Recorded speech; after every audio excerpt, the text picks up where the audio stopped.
Mm-hmm.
Hmm?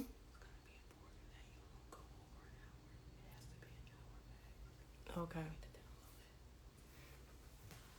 It can't go over an hour? It has to be right. It has to be an hour or under. Okay. Hey, y'all. Make sure Princella got the link to just tap in. Because I can't send her to live. Hey, y'all. Those of you who's coming over from YouTube. Okay, well, YouTube is working now and it's ahead of Instagram. Yeah, Instagram is work. Both platforms wasn't working, together. So we may have to do another conversation because I think this conversation is going to be good. I just want to make sure technology-wise that we're going to be good for both platforms.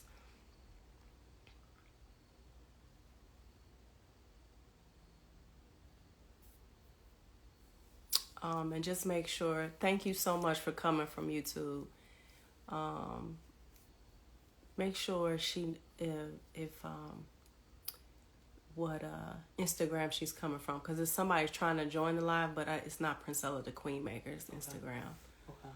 So if it's a different one, there's serial world builder and fan, I don't know. All right, y'all. Thank you for your patience. It's taking us a little bit a minute to set things up, but we're getting there. She's not there. She's gonna be there in a minute. They're doing something on their end. Okay, cool. So you said take your time. We shaking the table now. Yo, like for real. Like this is a very, I believe, a necessary conversation. And I'll give you guys some background to why I wanted to have this conversation with these two particular individuals. I have been going through a process for the past couple of years, 2023 and 2024. I have been decentering men. I as I told Princella, I am a recovering pick-misha. If you don't know what a pick-misha is, it's basically somebody whose mindset and lifestyle is centered around being chosen by a man. And so because I've recovered from that mindset and that centering a man in my life and the patriarchy in my life, I have come to find myself more deeply. And but at the same time, the desire for a relationship, the desire for men has completely been mutated, if you will, because I don't feel I need a man, but I do feel there is a calling for divine unionship. And I haven't completely courted that. I haven't completely owned that. I'm still courting that because I really love who I am without a man's presence in my personal life. I have more evidence that life thrives without them. And so I'm just in this very fragile space of decentering men without disconnecting from them. And I said this in my post this week, I don't know where I'm going to land with all of this. But Docs and Princella are two individuals whose work has been helping me and guiding me through this process. Princella has been on the side of decentering men. Docs and his wife Candace have been on the side of divine union. And I it has been crazy, y'all. It has been absolutely crazy with these two paradigms of thought integrating in some way. You know, they are not at battle anymore within me. They were definitely at war. But now there's some type of integrative process, and it's impacted my mental health tremendously. I've grieved many times because I I don't know what I'm doing here. I don't know what I'm doing, but I'm allowing the process to process me. You said, Tony, I'm right where you're at. This conversation is so needed. Absolutely. I completely agree. And I believe Princella has a very radical, very affirming, and very assertive message that I think women need to hear, because we hear about self-love and self-care, but the academic background that she has, and the research and the knowledge that this woman has, it's not just about self-love, self-care. It's about radically choosing yourself. No longer waiting for someone to rescue you, but taking accountability to choose your life and heal from the mindset, the program, the conditioning that society has defined womanhood for ever, you know. And so I'll close the blinds. So that there's that. And then Docs, on the other hand, before they join us, Docs, he has been such a freaking ally.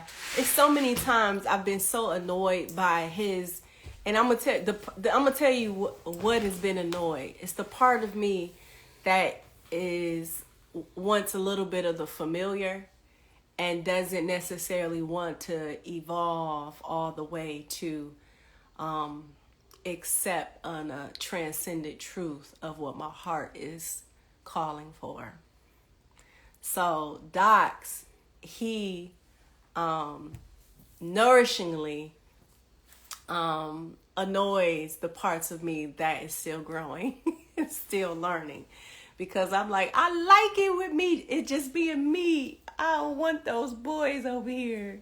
They're nasty, they're dirty, and I'm not their mama, you know. So I've gotten used to that. However, my heart was opened up this year from a dynamic, and which helped me open up to unmarked territory. I don't know what it's like to love a man. I don't know what it's like to desire or love a man through my self-love. I've always wanted that opportunity, but once I did not get those opportunities because of my pattern of choices, I was forced to choose me. So here we go. Let's start this conversation and get into it. Okay, I think Queen Maker Official has just came in here. Add as moderator. Okay, Princella, I have added you to as moderator. So yeah, okay.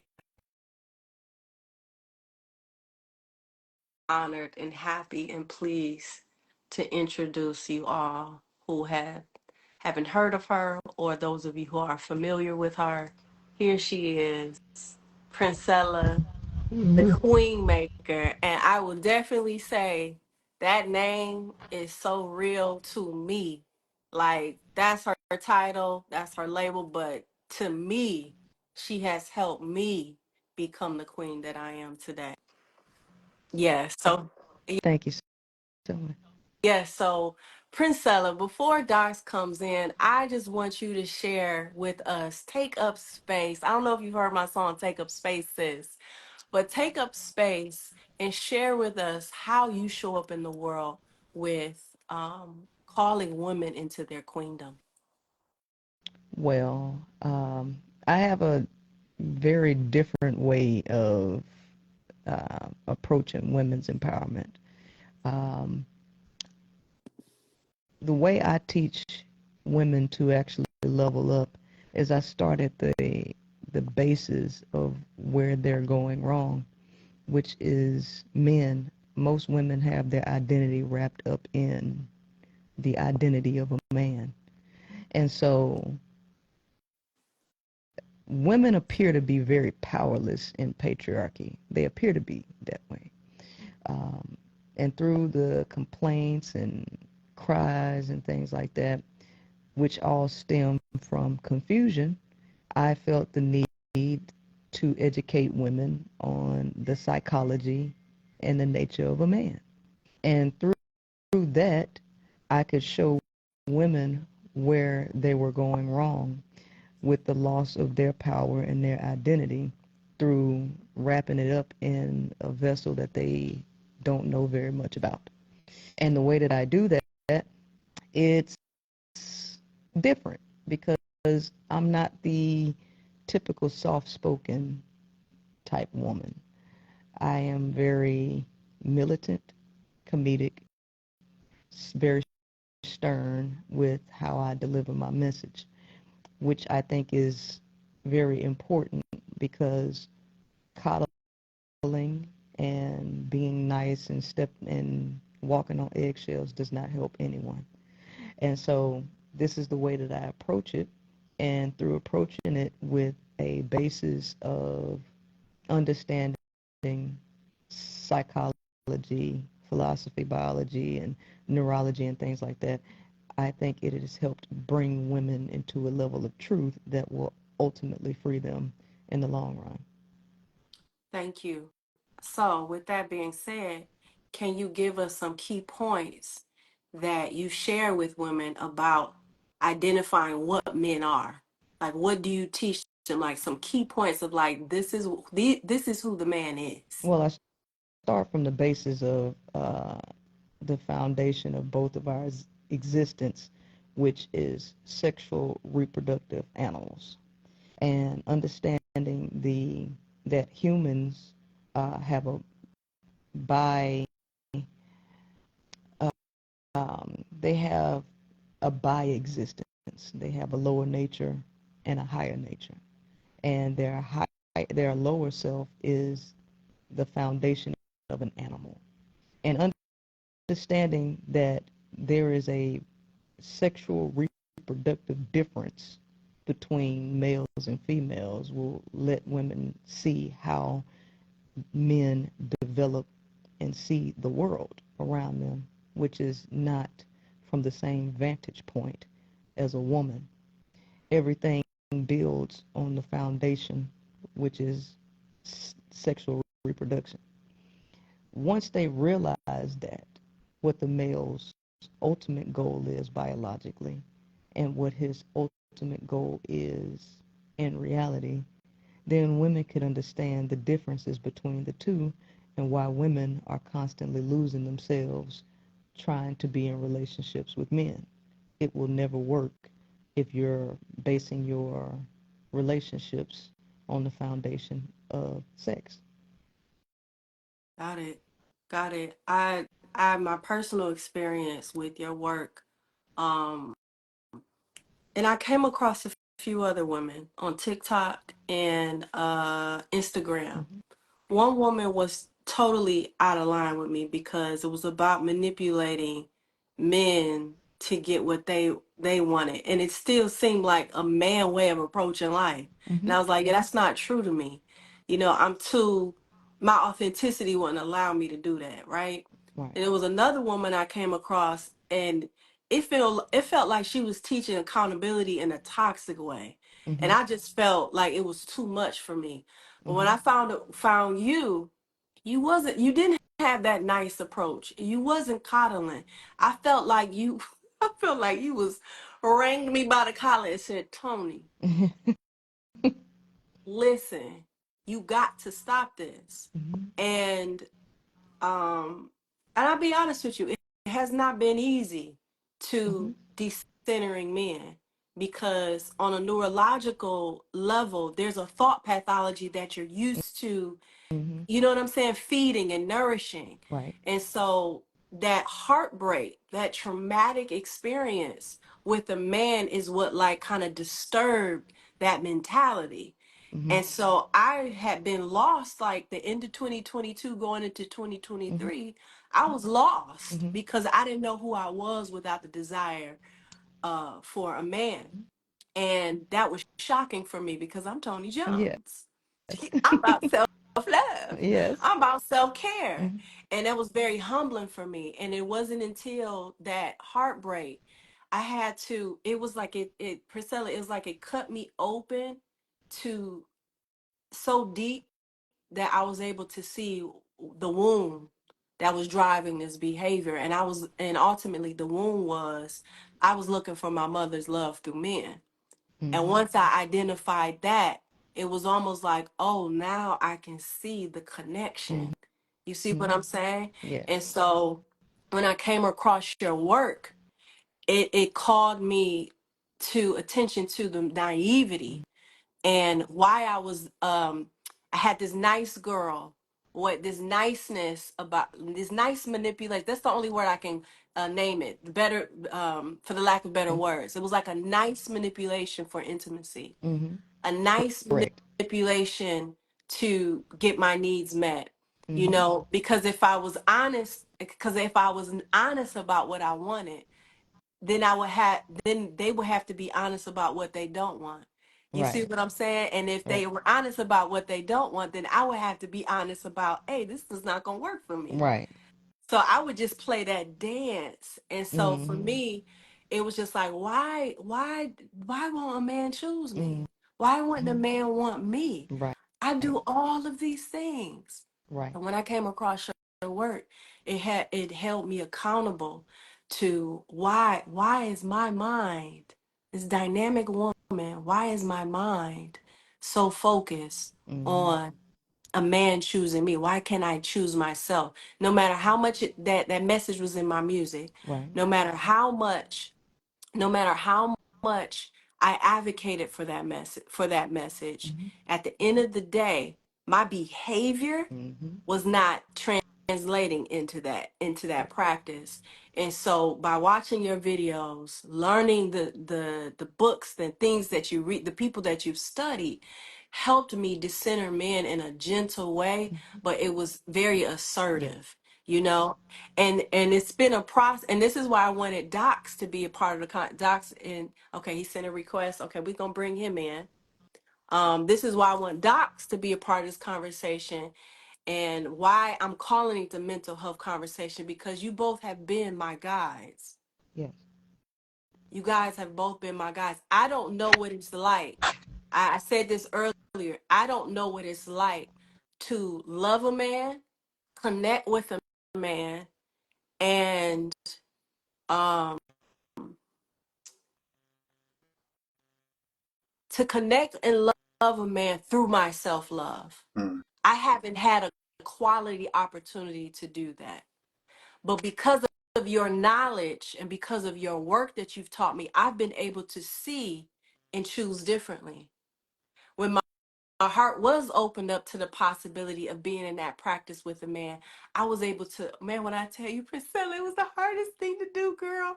Where I had to really pay attention to his actions. I mean, he said everything I wanted to hear.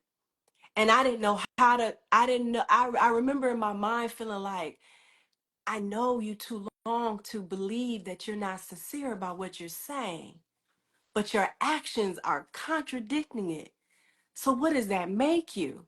And then it was like, don't psychoanalyze him too much. Does this work for you? Does this feel like it holding space for what's possible with him? Does it feel like you choosing you, or does it feel like you wanting to be chosen by him? And so your work helped me make different choices, even in professional experiences, because it's not just romantic experiences. Even in platonic and professional spaces with men, I've been able to choose differently because your work opened up my awareness to be able to see through the bullshit. You see what I'm saying? So with that being said, I know I said a lot. I want to open the conversation up to Docs. Thank you so much for being flexible. I know you've been in between travels and you Yeah, have commitments, but yeah. you guys, what'd you say? I had to be here for my sister I appreciate that, brother. and And and Priscilla. and so you said what? And I was gonna say, and Priscilla, she been telling me about you forever. I ain't get the chance to log into the work just yet, but it's dope to be able to hold space with you. Because if she say you that, then you that. So it's a pleasure to run across you as well too. Yeah, Thank you. I Likewise. I I I say y'all names like y'all in the Bible. Okay. I'm like, y'all got We create Bible. gratitude. Mm-hmm. So, Docs, the reason why I wanted you to be a part of this conversation as well is because I wanted to have this public mental health conversation Mm-hmm. in front of everybody, because you two have been the people whose work has been guiding me this year, Mm-hmm. because I've been going through a process of decentering men. I started in 2023. Her work was really helping me doing that. And I really, really enjoy me seeing the results of choosing myself. Mm-hmm. I, and like, I literally like turned a blind eye to men. I was just like, I love this. And then I start putting myself, I won't even say I put myself into spaces. I started attracting safe spaces with women, and I was just like, yo, the companionship I thought I could get with one man, I'm getting amongst the community of women. And I was like, well, this is gonna be my happily ever after. But my heart was opened up to divine union. And I felt that that was rude to me in my process, because I was like, no, not no, leave me alone. But my heart is calling for something true, and I haven't really completely formulated that yet, because I'm still in my process of decentering men and rooting in that. But you being a witness of you and your wife, it's like y'all both discentered men. Y'all both discentered patriarchy. Y'all both discentered the program Yeah. to where you guys are more spirit centered, God centered. And I've seen it talked about, but I've never seen it embodied. Mm-hmm. And you guys articulate it so well, and not only in practice but in words. So I want you to share with the people with how you show up in the world when it comes to divine unionship and relationships, and men and women taking accountability, because these are some of the strong themes that you put in your message. Yeah, well, I mean, even right now, I'm out here in Dayton, Ohio. Never thought I'd be in nobody's Dayton, Ohio, because I'm about to do the Tonight's Conversation season tomorrow. And wifey, she wanted to come when I found out about it, but she had already made her connection. Excuse me, she had made her accommodations to go start writing her second book. Right, y'all know she got Remembering Me out and all of that. Hmm. But I initially found out, she was like, "Are you sure you don't want me to come?" I'm like, "Bro, you already locked in to go write your book." And one of the first things I told her when I started to realize what the connection was developing into was, I'm gonna keep you free, because she a Libra, she a free spirit. She's not gonna be bogged down or held down by nobody, including herself at certain times. She gets a whim of creativity that consumes her, even where she don't even really want to go through that portal, but she has to because she has certain things to give to the grid. But one of the first things I told her when I recognized that she had that type of energy, she had that type, I'm sure both of y'all have the same thing, as far as the forceful magnetic manifestation power, right? to be with a woman like that, you have to be able to let go of the reins. You have to put yourself in a position where sometimes you're not going to be at the forefront. Your knees not going to be at the forefront. And it shouldn't be like a begrudgingly type of thing. I'm not doing that because, well, this is what a mindfulness teacher type dude is supposed to do. I do that because I want to see her flourish. And a lot of times that's going to take me not being there and vice versa. I don't think we get to this level of abundance and magnetism as a unit, as a couple, if we was up each other's ass all day, every day. We up each other's ass as much as we can. Don't get it twisted. But we still have a high level of respect for what we're here to do as individuals. And that still comes before what we're able to do as a unit. It's God first, what our souls are here to do, and then we get to vibe and what's left over. It's still a lot left over. When you're doing that type of work, that heart chakra open up, is way more points added to what you can put out into the world. You know, heart chakra not opened up, you may just have the regular 100. You open up that heart chakra, you working with 1,000 points to just dole out as you will. So I think that's been like I told you on a conversation one time with just me and you and my brother Red Pill. He had pulled me to the side one day. You know, he's a huge figure in the conscious community, been doing a lot of work. And at one point, we was having a conversation, and he was like, "Doc's brother's been coming up to me for the past 30 years, saying you helped me awaken, you helped me wake up, you helped me get woke."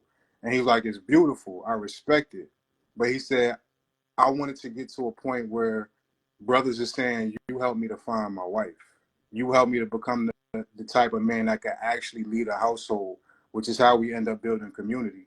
So him, conversations I had with you have helped me to realize, well, all the work I've done, my real ministry is in how I love my wife. And I'm able to display that. I'm able to be, vocal and visible about that within reason. Some things are still sacred just for us. But I feel like we've done all we can do with this side of the brain, with the masculine energy, trying to build the nation forcefully and picking signs and marching, and all respect to everybody that did that. But at this point, it got to be through love. It got to be through balanced love. So, yeah, I guess that's my jump into the conversation. Let's get it. Okay. Okay. So my next, thank you for sharing and expressing that. You've definitely done an amazing job with sharing you and Candace's journey, out loud before us without being Yeah, preachy, if you will. yeah. And so now I want to ask you both, starting with you, Princella, what would you, how, I want you to speak to, because I don't want to just give a question and you just give an answer. I want you to actually speak what you be talking about. Can you speak to the pain points that are happening with men as it relates to engaging with women? Because Doc's and his community of men, they're very rare. They're very rare. When I think about the men that I've come across, the women that my auntie have come across, the women my cousins have, the men that a majority of men in my experience and in my community have experienced the bullshit. Now, I've raised my vibration to where I can count on two fingers Yeah. how many men I know that really do the work, because I've met men who are fans of the work. I've met men who are woke, but they didn't get out of bed. So it's very few that I know that have awakened and got out the bed and got to the work, and they're really in service to the divine feminine. So I would like you to speak to the pain points that are happening with men right now, and why they're experiencing what they're experiencing, and why women aren't experiencing these high vibrational men. First and foremost, I would like to say is that most women themselves are not high vibrational. They think they are, but they're not. When you look at a triangle, a pyramidal structure, the base of the pyramid is a lot larger than the capstone of the pyramid. No matter what pyramid you're talking about, only a few of that demographic will be at the top. The rest will be at the base. To get to the top of any pyramid, there needs to be a level of masculinity that is held within the people to get there. What you're climbing up to is God, the creator, wisdom, righteousness, and consciousness, which is actually a divine feminine counterpart. You need willpower to go against your human nature to get there.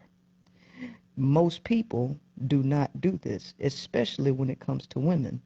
Most women emulate the recklessness of the male who is unevolved.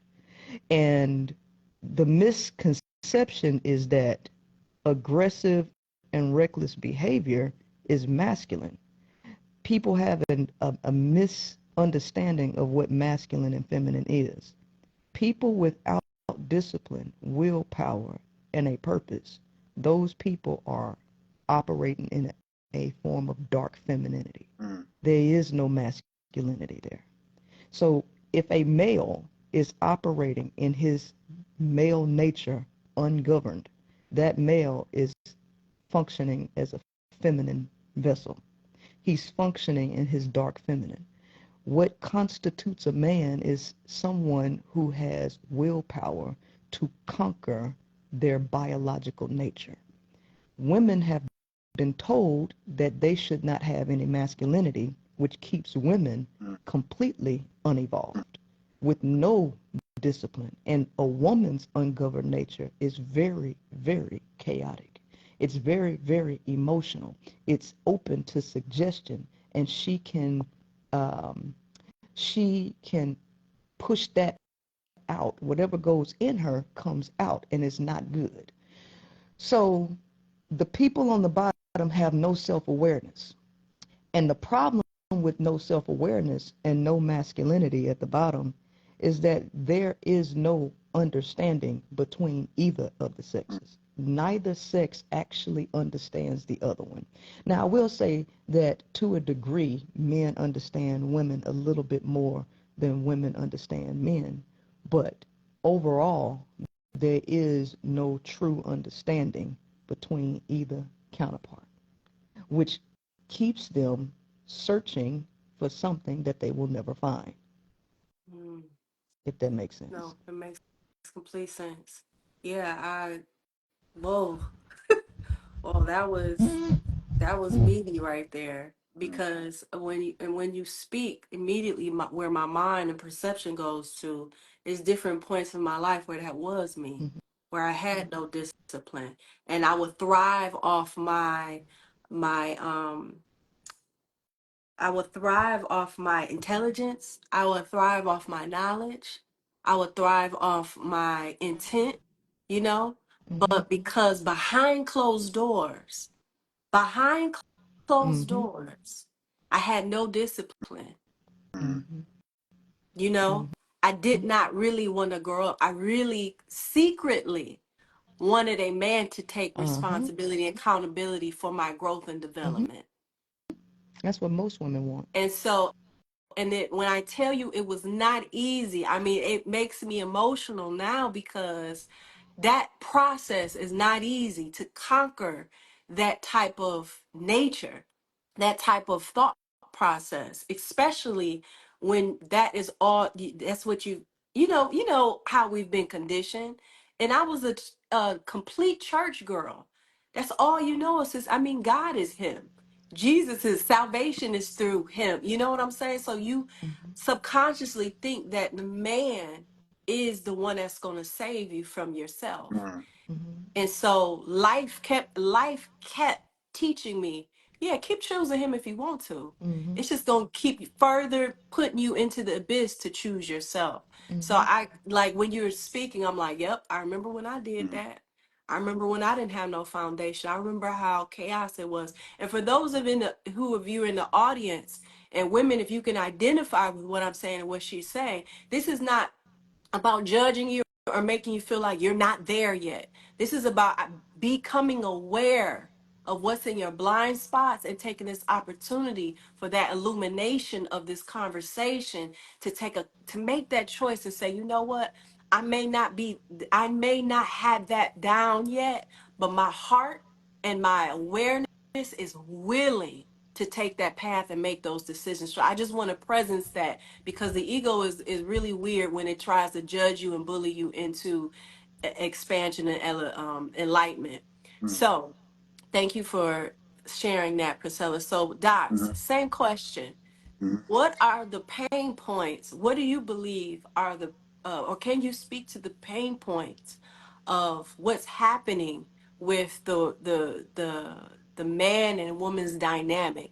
Where, you know, when I say, oh, it's only a few men that I know that are this, you know, and I look out into the world, I look out into my audience. It's the women that are doing the work, Mm-hmm. you know, number wise. That's what it seems. You know, women are gathering together. Women are getting their finances together. Women are, you know what I'm saying? When we have these holistic experiences, it's majority women. So Trust what are the pain? me, yeah, I You know. said what? Hey, trust me, I know all the events we do is 90% women. Absolutely. Yeah. And I feel like there's a umbilical cord of codependency on men and masculine structures that's being ripped outside of us. Mm-hmm. And from my own personal experience, men are losing their minds. I'm Mm-hmm. watching it.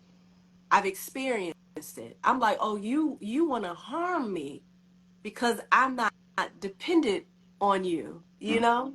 Mm-hmm. And whether they're doing it consciously or subconsciously is happening. So can you speak to these pain points or what's happening between the culture of between men and women? Yeah, Priscilla was on point. One of the main things I focus on when I session with my brothers, when I do couples sessions, I have to break down the nuances of masculine and feminine energy. And I think she made a great point that a lot of people talk about, that unbridledness of feminine energy without the anchor of discipline is functioning of both men and women. Like when one of the main questions I gotta ask brothers when I work with them for the first time, when we start to get into this, is how many times a week on average do you release, whether masturbation or sex? And I'm talking about successful, wealthy, handsome brothers, got their shit together, got 3 cars in the garage, got a great job making 100K or more, been with their lady and low key, not even, stepping out. They being loyal. But when I ask them that question, the embarrassment will come first, right?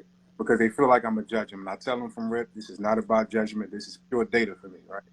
But by the time they give me their answer, They're the saying average answer, you're a little choppy, but it's good you, now, y'all. you.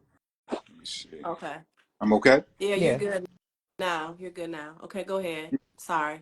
No, it's all good. The average answer I hear per week is above 7, right? I've heard brothers tell me 15 times a week between sex and masturbation. This is not even the brothers that's stepping outside of the relationship. And I think to a large degree we haven't given brothers enough I don't know if respect is the right word, maybe appreciation for the dynamic that most of us were raised in.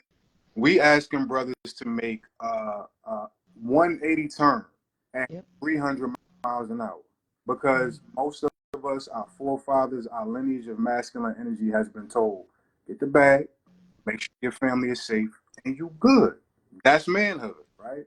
We are in the iteration of awakening right now. This is the epoch of Kali Yuga, right? And Kali is that feminine, unbridled feminine energy with purpose. She coming to fuck shit up. You see the weather, you see the politics, everything going on in the world. Kali is like, nah, I gotta destroy so a new earth can be rebuilt. That's why I said we literally writing a new Bible, in real time together, right?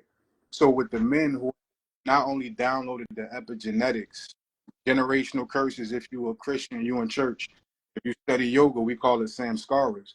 We've downloaded the DNA, the spiritual structure of thinking. All we got to do is protect and financially provide. And here we are in this age of Kali Yuga, of social media, of having these ideas amplified. And this is why there's a lot of resistance in my comment section. It's a lot of brothers that's doing the same work that do resonate with me. They find their way to my page. But the joints that go viral, every time in the comment section, what ends up happening is it's 100 comments saying I'm a simp, right? And I don't take offense to it. It's cool because I understand you have these men that have been told secure the bag and protect, and now you got this new age of men slowly, right? Slowly starting to rise to the forefront. But it's like, bro, Why I got to do extra work? Why I got to go get counseling? Why I got to get therapy? The bag is there. My family is good. That's manhood. So to a large degree, that discipline that Priscilla was talking about, that I usually got to kind of walk my brothers through, that's not there in the parameters outside of making sure they go to the gym. You're going to see the reels of them in the gym. You're going to see the reels of them, you know, putting on the fresh clothes and going to Walmart. No shade to nobody. It's all part of the human and the masculine experience. But the shit you don't see is what I hear in these therapies. They bring back balance, commitment. 9 times out of 10, especially when I work with my couples, they got to get dragged into this shit. They got to be to the point where shit hit the fan and your lady is about to leave, and she been asking you to do therapy for 5, 10 years, and it's like, all right, she about to leave. I got to do this shit, right? So there's no impetus. There's no real reason that brothers have felt the need to do anything beyond those parameters. And one of the things with the yogic system is more so science than religion, more so than people think. And Mm-hmm. I often talk about this, talk about the 4 primitive urges, right? You got to be able to get to the point where you have distance from thought. Right? We are in an overproduction of what we call vittis. Vittis means thought forms or whirlpools. So every single piece of data you take in throughout your day is stimulating new tributaries of vittis, right? You on the highway and you see a sign for Wendy's. You wasn't even thinking about food. You just ate. All of a sudden, yeah, maybe I need to go to Wendy's. We are bombarded with this shit. So a huge part of the discipline, because you know we in the age of social media where we have romanticized healing. People gonna post their little 10 minutes in meditation or doing their yoga, but people aren't giving themselves time to start to create distance from these 4 primitive urges, which is food. Second one is sex slash entertainment. Third one is sleep slash rest. Fourth one is self-preservation. Right? The main reason I go into meditation as much as I do is not to open my third eye, not to go meet God or talk to my ancestors. That's part of it. That comes. The main thing is to scrub the overproduction of thought. Without that, there will be no foundation you can stand to acquire some of that Sister Priscilla was talking about.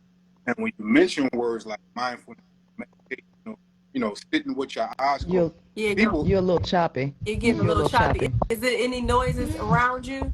nah, let me, you could go to Priscilla. I'm going to see if I can turn on the Wi-Fi. Okay. Is his door closed? Is your door Yeah, my door closed? closed. It's quiet in here. Maybe Okay. if he can open the door, that's probably. Oh, okay. Um. So I'm the next question I want to ask y'all. I'm really curious to hear what you say, Princella, because I've heard you say this a few times, which is men are incapable of love. Mm-hmm. And when I've heard you talk about this on YouTube, I remember when I first came across you, I was like, that's pretty extreme, my sis. Mm-hmm. And I was like, you can't say men, you can say most men are almost, but when I was able to look at my data, Mm-hmm. I was like, she valid, you Mm-hmm. know? And so I wrestled with that for a while. Mm-hmm. But I started to get a better understanding the more I was presencing myself with your work. I was like, I get where she's coming from. But I want you to speak to the audience about, what do you mean when you say men are incapable of love? Like, what is the thoughts behind that, the validity behind that? Yeah, when people hear that, they all have that response or that reaction because they have their own definition of love and they have their own preconceived ideas of what they think love is, which is based in feeling. So when somebody hears that men are incapable of love, they automatically think it makes no sense because men can feel just like I can. They have feelings. Well, that's why you think they're capable. But I didn't just say that out of nowhere. Hmm. Actually, what made me come to the conclusion that they weren't is because I wrote a book about love prior to coming up to that conclusion. And what I figured out about love is that it actually has a structure to it. And the book is called The 5 Components of Love. This book has absolutely nothing to do with gender and race relations or nothing like that. It's actually analyzing what would make someone think that a person loves them. And this is all based in behavior. And I came up with this idea that there are 5 key elements to the concept of love that if a person was functioning in this, it would be easier for them to tell if someone was acting in love. And this is a roadmap for someone to actually learn to love themselves. You tell people that you can't love anyone until you love yourself first, but nobody ever knows where to start. How do you do that? That's because every other thing in this planet has a structure to it. Everything in the universe has a structure to it. But when it comes to the one concept that everybody lives their life by, it has no structure. And if you ask people, they'll tell you that everybody can have their own definition of love. Well, it's 9 billion people on the planet. If everybody can have their own definition of love, how do we think we can effectively communicate with 9 billion different definitions of love? And nobody's is the same. That doesn't even make logical or rational sense now, does it? No. It doesn't. No. So, with the 5 components of love, I came to the conclusion that there is no different types of love. There's only one love. And it's made up of these 5 components. 2 years after I published that book, that's when I came to the conclusion that the 5 elements, the 5 components that I'm talking about, men are not capable of going through these 5 components. They're not capable of going through it because looking at their biological nature and the majority of men being trapped in their lower self, it's impossible for them to actually embody this concept. And what? Go ahead. It takes so much energy for a man to just control his own biological needs. To ask him to do this extra stuff on top of the societal expectations, that's asking men for way too much. They're going to fail at it. And why do you think they're going to fail in that? Because this is where understanding male nature and his neurology comes in.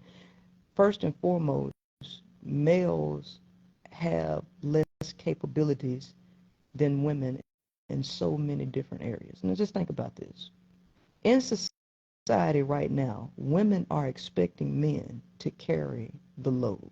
Women want men to be responsible for themselves and for women, while women just sit unevolved doing nothing. But women have 2 X chromosomes. Let's just look at this genetically. Women have 2 X chromosomes. That second X, these X chromosomes have over 900 genes on them. The Y chromosome has 55 genes on it. It's missing over 800 genes that the X chromosome does have. Yet women are genetically more capable in so many areas than men, and she wants the man with 55 genes to carry the load for himself and for her. So we have men who are failing in life because of all of these unrealistic expectations that society puts on him to do, when these were actually duties that should have been held or performed amongst a community of women, not just one woman. But she's wanting the man to do that. On top of that, with her traumas and her narcissism and her self-centeredness, she remains unevolved, and she believes that she can talk to this man in any kind of way, do whatever she wants, not realizing that most men have lower communication capabilities. A lot of men don't even know how they feel in their own body, but she wants him not only to carry the weight of the world, she also wants him to carry her responsibilities and be responsible for her. And now, even though he doesn't know often how he feels in his own body, she wants him to be able to read her mind and know how she feels too. And so now you want men to do all of this on top of accomplishing the 5 components of love. Impossible. Impossible. And this is why men go crazy. This is the reason why they become substance abusers. This is why their unalivement rates are so high, because we're putting way too much pressure on men who only have 55 genes when she got 900.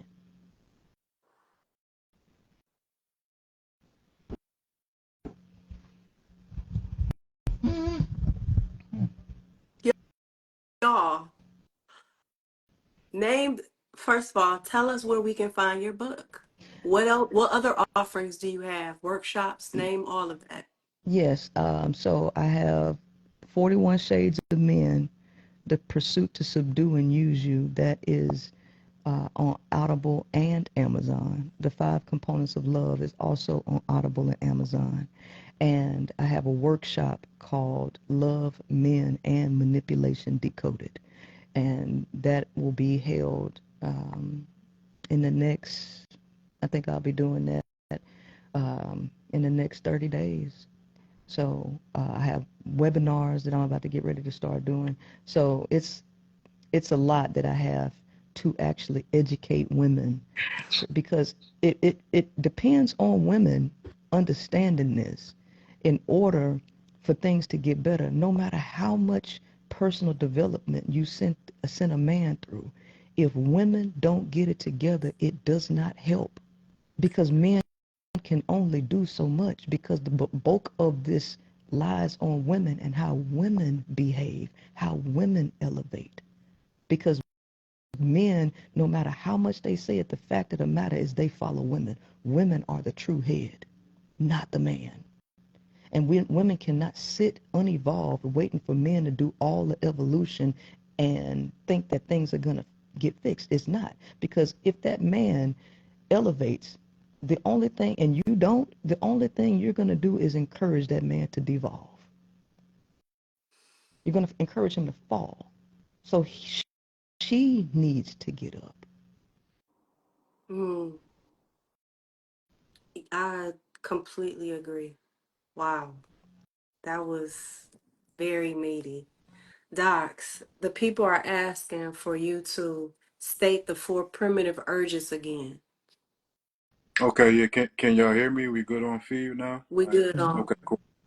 All right, cool. So yeah, I was saying the 4 primitive urges. You got food, first one, man, off top, we already struggling there. The second one is entertainment slash sex. It really just says entertainment, but I say slash sex because so much of our day-to-day inertia is going towards the end goal of being able to bust a nut. I mean, we have a good time. You go on vacation, you go to the club, you want the happy ending, right? So that's why I say entertainment slash sex. The third one is sleep, right? And or rest. And then the last, and think about the other one, you just want to get through the day so you can lay up, right? You bust your nut, lay up, and we good to go. And then the last one is self-preservation. So most of us, we struggle at just the first 2 ones. We can't even really get past that. And if so much of your thought traffic is devoted to that, when it's time for you to be able to sit your ass still, to listen to God, to close your eyes, to meditate, to be able to get your downloads in your unique way, Doc's way ain't gonna work for you. Priscilla way ain't gonna work for you. Tony way ain't gonna work with you for you. These are templates that you can draw on, but you have to go inside your system and get your unique codes. And you can't do that while you're relegated to these primitive urges dragging your ass left and right. So that piece about the discipline and the unbridled feminine energy that's still flowing through the men. I've never really heard a woman say that. I definitely got to dive into your shit now because that's uncharted territory to hear from a woman. Even when men say that, even when I say some of that shit, I get pushed back. But I'm completely with you on that, Priscilla. Absolutely. Were you able, Yes, yes. Docs, were you able to catch what she said when she was talking about genes, genetics? No, I was trying to figure out the Wi-Fi. Okay.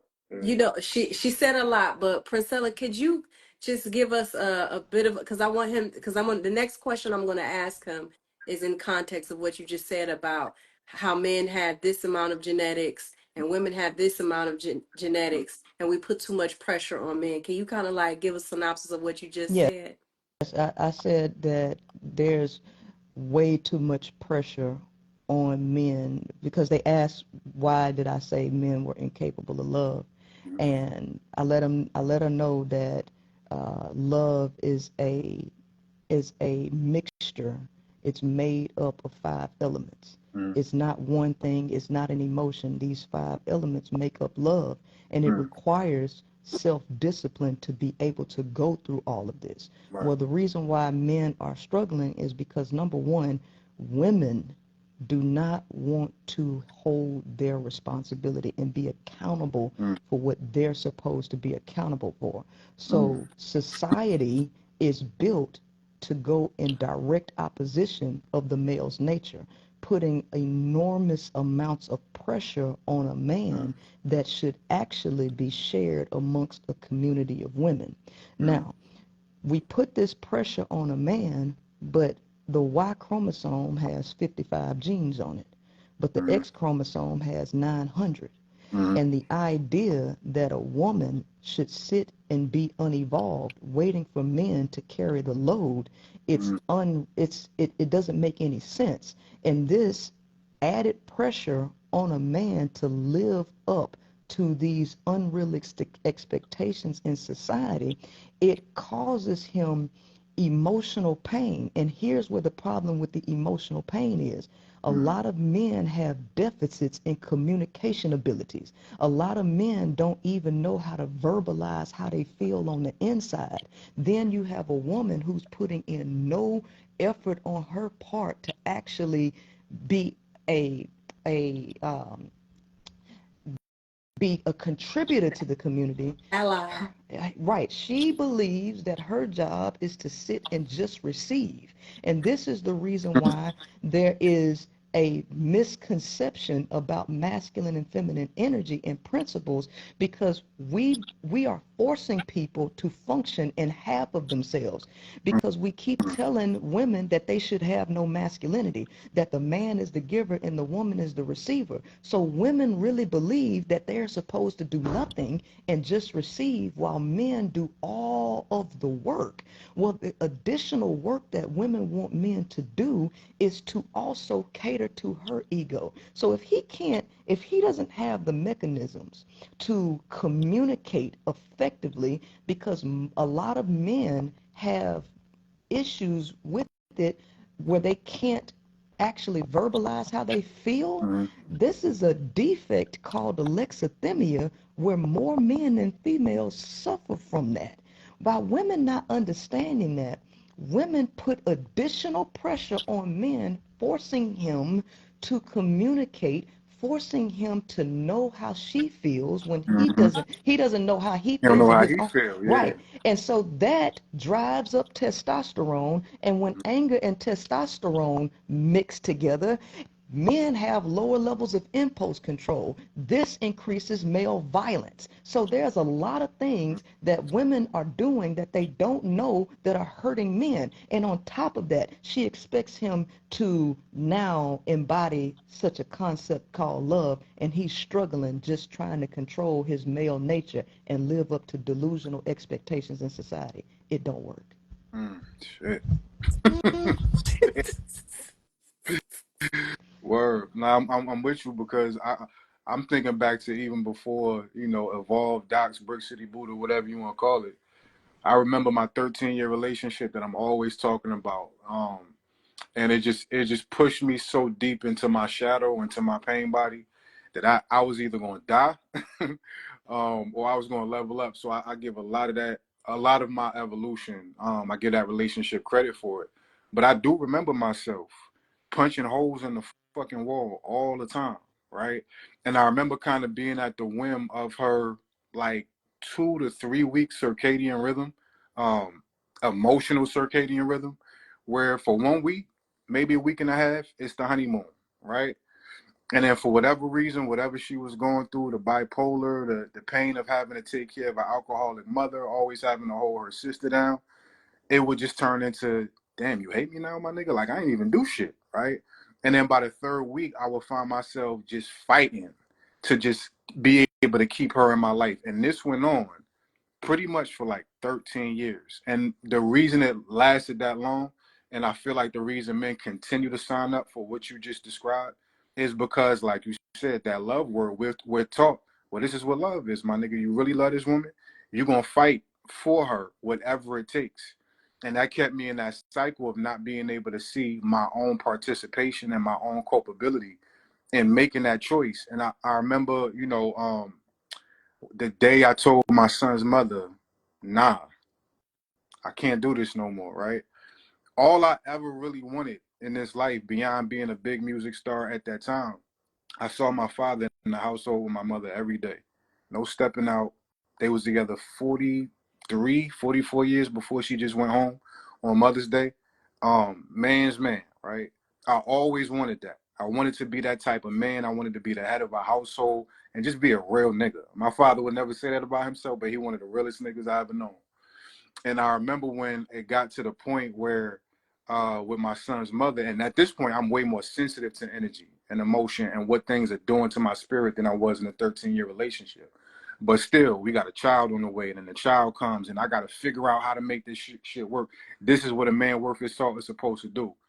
The weakest I had ever felt as a man was the day I told her, nah, I can't do this no more, right? I felt like I had failed my son. I felt like I had failed her. I felt like I had failed myself because I was finally in a position to have the dream. And looking back, hindsight being 2020, not only was that the best thing I could have did for myself, that was the best thing I could have did for her. That was the best thing I could have did for my son. Because yes, it may be a fragmented family, it may be a broken home, how some people will look at it, but men gotta step up to the plate of bravery and courage to be able to draw that line in the sand when you know you are in a vampiric connection, when you know you are being asked of things that you never got the tools to be able to do for yourself. You gotta understand, you gotta be Neo. You gotta step the fuck out the matrix and say, the world gonna look at me crazy. They gonna say, Doc, you left your son. Doc, you left this woman hanging. And they said all that shit, the same community, people individually telling me, Doc, you saved my life. As soon as I made that decision and it went public, everybody turned on me. I had to be able to stand on that because my heart said, no, my nigga, you are here to not only experience a new paradigm for yourself, but you're here to start to actually be able to project that into the world. But you got to go through the shit first. So I'm absolutely with you. It's like, when I get in these sessions with my couples, you knew you signed up for a nigga that was great at making money, could fuck the dog shit out you, whatever you want to call it. But you knew he couldn't communicate. You knew he had no emotional wherewithal or intelligence, but 5-6 years down the line, he's done no work towards that. And you feel a way that he can't communicate and he's emotionally blank. Why is that an issue now? Right? So I absolutely agree with that it's a lot of pressure on the men. And last thing I say to that, when I did, and the men I work with, when we do start to connect to our own feminine energy within ourselves, that's when the emotional wherewithal comes on. That's when the light kind of turns on. And we understand women to a higher degree, but we understand our total nature to a higher degree. And this is when we go to those levels of homeostasis and abundance and being able to be compassionate and go through the gamut of emotions with a woman who is this aware of her own unbridled nature as well. This is what we got to be able to do to restore the balance. Correct. It takes work on both Yeah. parties. And the problem with most people is people want one person to do all the work. Now, most people who are unevolved, they approach relationships from the body. They Mm-hmm. approach it from a place of deficiency. You cannot approach relationships from the body in deficiency. So, because if you do, you're just looking to get those primitive needs fulfilled. And the most important need happens to be sex. It is the worst issue that we have because women, I have to put this on women because it's women who move Mm-hmm. very recklessly sexually. See, sex is a physical need for a man, and this is the part that women don't understand because women are trying too much to prove that they can be like men. Sex is a physical, ever-pressing need for a man. If that energy backs up, what you're doing is backing up that testosterone in him. Without a release, you can create a very violent individual. You can create a very deranged individual. There is a need for sex work. There is a need for these things for men because violence is attached to their inability to release. And with their inability to release on top of being socially rejected, that creates feelings of insecurity, and all of these emotions bottle up and create a very dangerous individual. Mm. This is not the same thing for a woman. A woman's sexual thing comes totally from her mind. Mm. It comes from delusion, fantasies, and insecurities. Women communicate because women want to be wanted and needed so bad. They want men to want them no matter what. So because women are that desperate for communication, they use sex as a way to get it, keeping women unevolved. Well, here's the problem with that. Because when you understand biology and the 5 characteristics of life, the number one characteristic of a living organism is it must respond to stimuli and environmental stimuli. Mm. What the women don't understand is that their body inside, this is an internal environment. You have a complete environment inside of you. Well, guess what? Seminal fluid is a stimulus that automatically creates a response in the internal environment. It has effects on your DNA, it has effects on your physiology, and it has an effect on your mind. Well, women are very open to receiving impressions through their body and through their mind. So the more women continue to communicate via sex, the more deranged the woman can become, the more emotionally unstable she can become, making it ever hard for her to have actual healthy relationships and to actually see the world clearly. Mm. Women are not injecting anything into a man. You're not injecting anything. So women are trying so hard. How do I get a man to bond with me? How do I get him to release vasopressin so he can stick with me? Because she is so susceptible to oxytocin and whatever other chemicals. But on top of that, men are releasing. See, what women don't understand is men use sex as a stress reliever. Because unlike woman, the women get oxytocin.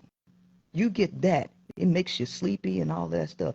It's a different thing for a man because a man could be stressed, having all of these different thoughts going, and it's backed up. When a man releases, all of that is drained out in the moment, and it goes wherever he releases it. And if he's releasing it inside of you, whatever was there is now in you. Mm. And if women are jumping from man to man doing this, trying to get women keep themselves in a whirlwind of Mm. problems, Mm. right? So no matter how much work a man does on himself, if the women do not do the work, she will not be able to be graceful. She will never be able to connect to that divine part of herself. She will stay in darkness because you have a dark feminine nature, which is your animal nature, and then you have your divine feminine nature, which is your authentic higher self. And the only way that you're going to get through there is through self-discipline, which means that women have to flex masculinity, but the world telling you you shouldn't be masculine, but you need it. You need discipline. You need to be able to understand the power of sex and not use it as recreation. Wow. And you know what? And this and would you guys be open to do a part 2 at a later date? Yeah, that's cool.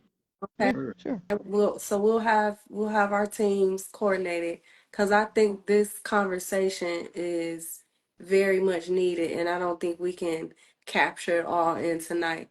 But with what you're saying about sex and discipline, this is where I want to bring you into the conversation, Docs, because I've heard you several times talk about semen retention.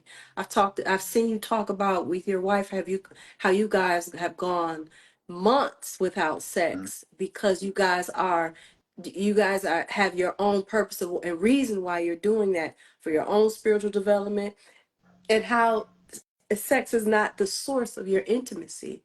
It's not, and so I would love for you to talk about, as a man from around the way, The from nigga. Newark, New Jersey.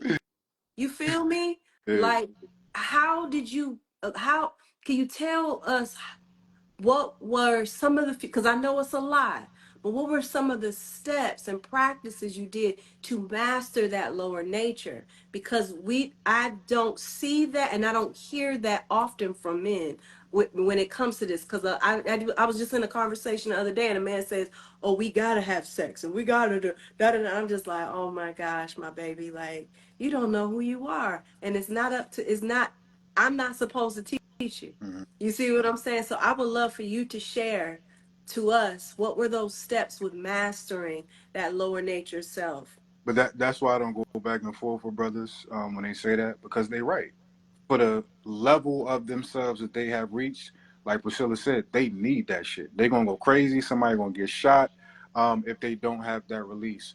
When I got to the point, and again, credit to the 13-year relationship, when I got to the point of heartbreak where I was still like interacting with her, she done went back to the nigga I thought I took her from that tried to kill her. When I first started dealing with her, he went to jail for 10 years for attempted murder on her. And when we kind of went our separate ways, it was because I told her I had been cheating on her. It was like a last desperate attempt for my subconscious mind that, nigga, this shit is too dangerous at this point. You got to do something that you can't come back from. And I said it. I'm like, that's why I've been fucking 5 bitches. And I said it in front of everybody outside. And she was like, I ain't never seen that level of rage in a woman's face, right? So I ended up going to jail that night because she said I didn't hit her, and she the one that did all type of shit to me. But long story short, when she started to deal with him again when he came home, I was dabbling in spirituality at this point. I was starting to secure a foundation for myself, but I was still very much so drawn to her. And once I knew she was starting to deal with him sexually, now I was fucking with my ego, right? And that was to the point where when I did try to engage with her sexually for the first time in my life, my man's ain't standing up, right? Now I'm starting to see the front row effects of how emotions play a part on my physiology. I had never had that happen before, and it was multiple times when I continued to try, where my dick like, no, nigga, we not showing up for her no more, because now your heart chakra is starting to open and you sense it now, right? So it got to the point where I realized I can't keep going through this cycle with her, but I also understood energy too much to just be calling randoms through, right? At that point, my phone dropped because I'm half blind. I'm going through this shit with her. I ain't working at the time. And it got to the point where I got the download. You're supposed to do a year celibacy, right? And in that time, no masturbation was included either. I know every time I say that around women, well, I done went 10 years, but you flicking that bean every single night, right? So it was no type of release whatsoever for me.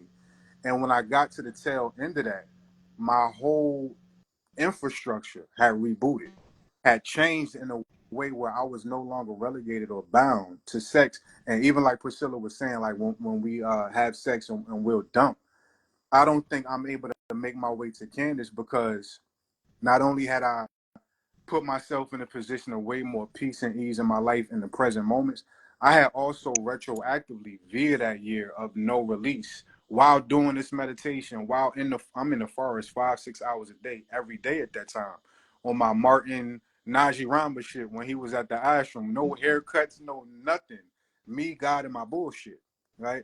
So during that time, not having energy going to these primitive urges, not releasing, and then going into the doldrums of my trauma, and being able to repair that shit, I came out of that being able to be around beautiful women, Like I started to become a pillar in my community. Dope, aligned women all the time.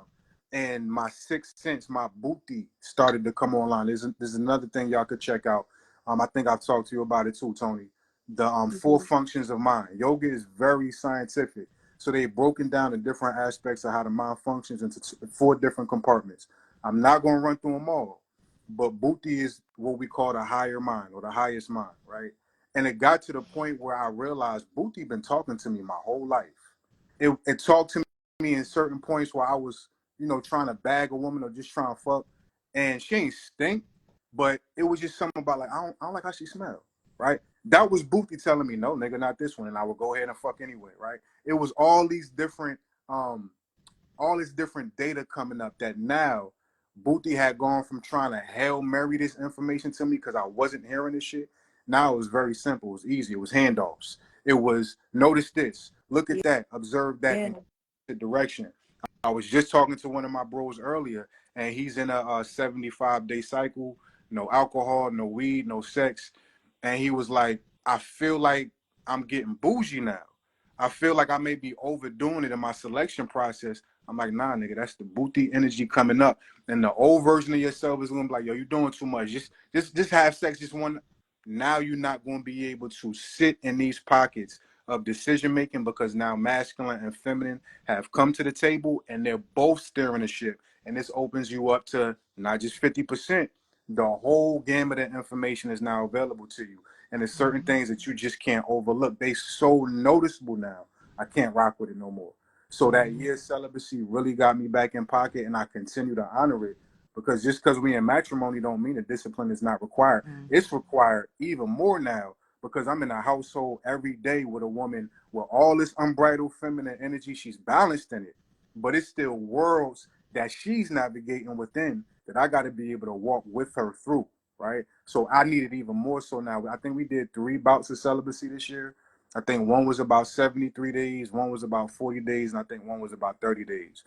So yeah, it's extremely necessary, and it's going to continue to be a part of my life. So last thing I say, if you're a woman and, they say, I want that type of man or I want a conscious, this is part of the shit you're going to have to be able to rock with. It ain't going to be vacations and fucking on the ceiling and all that shit every day.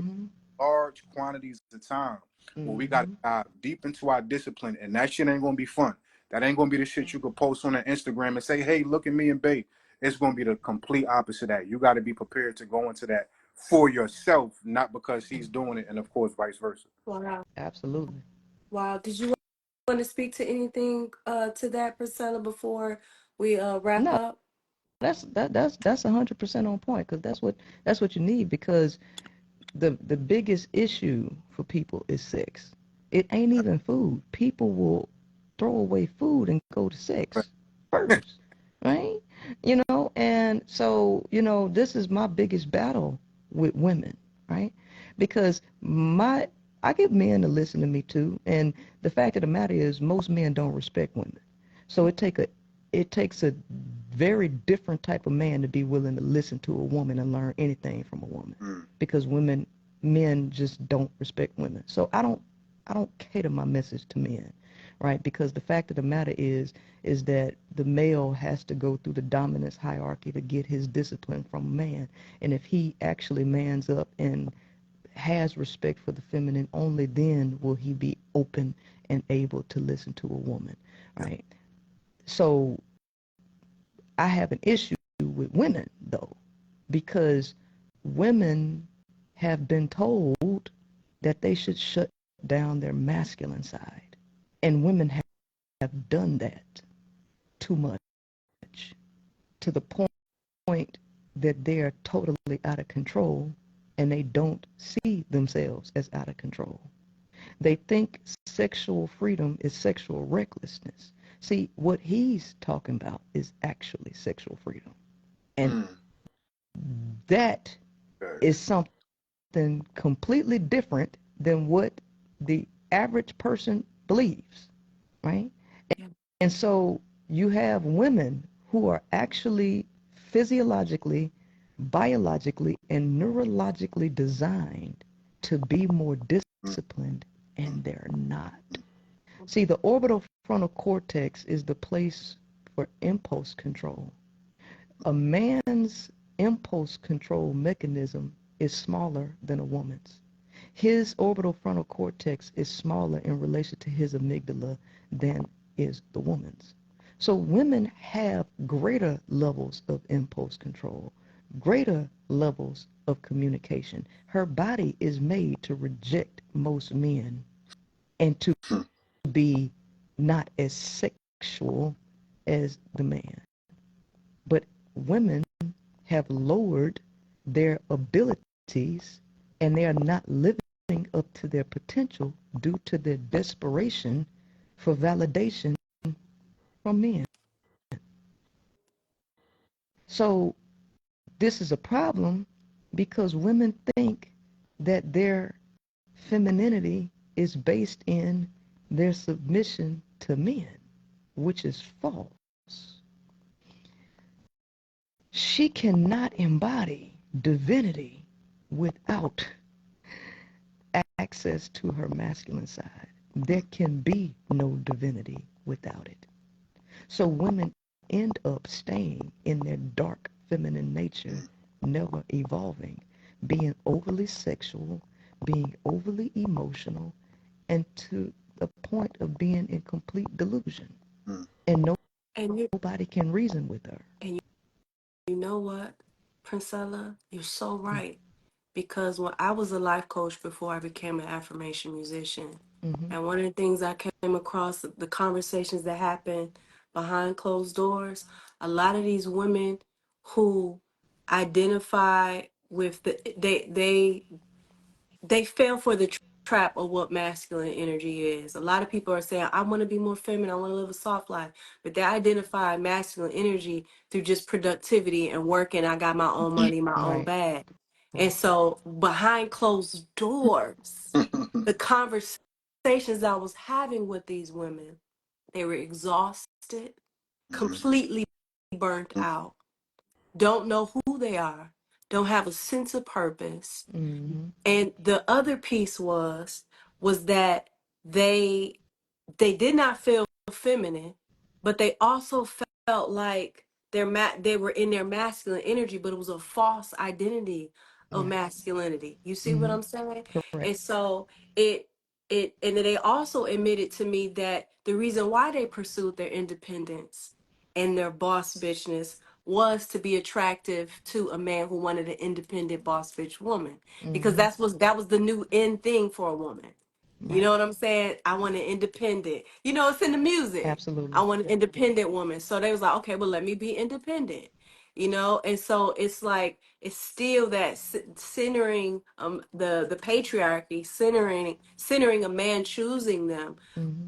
That's how they approach their life. So when you guys are speaking about this masculine feminine, you guys are really debunking a lot of the illusions and false definitions we have about manhood, womanhood, femininity, and masculinity. Mm-hmm. And this is exactly why I wanted to have this conversation, because I'm a student to what you guys are saying. I know I'm a powerhouse. I know I am. I know who I am. I know how the divine is working through me. Yet I am still a woman in my process. You see what I'm saying? I'm still a girl in her Mm-hmm. process. And you guys are the two people that has helped me maintain my mental health while I am unlearning and relearning at an accelerated pace. You see what I'm Right. saying? And I wanted my audience and the people to see these are two individuals that are like I get this honestly.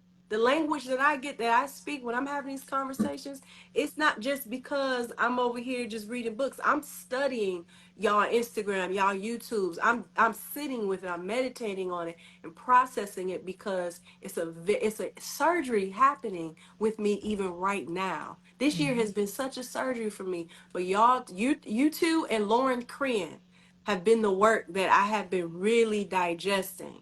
And so before I start speaking on it or writing music on it, I'm making sure that it's being processed through me. So I hope you guys got something out of it.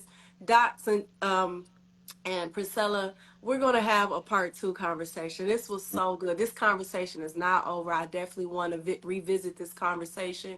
But before we close out, can you please share what your offerings are, what you guys have for the people that they can opt into, whether it's programs, books, anything. I know you have some music coming out, Docs, but please, well, starting with you, Priscilla, can you please share what you have for the people to opt in and stay close to your message? Yes, if you can go and sign up for my webinar that'll be coming up here soon, and you can get that from the queenmakerofficial.com page, and you can get my books on Amazon and Audible, 41 Shades of Men and The 5 Components of Love.